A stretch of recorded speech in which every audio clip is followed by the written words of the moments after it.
Hello everybody, today we will talk about how to fix or how to solve the problem of glitch on the application of REDnote. We click on settings, then we click on apps, default apps, app settings.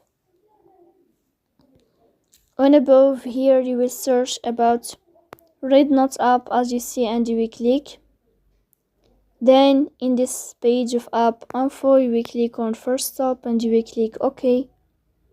Here you will enter to the window of storage. Then we click on clear cache. In the end we go to Play Store. You will search about the application of REDnote, and here if you find update you can update your app to fix that problem. So please don't forget to support us by like and subscribe. See you next time, and thank you for your watching and your attention.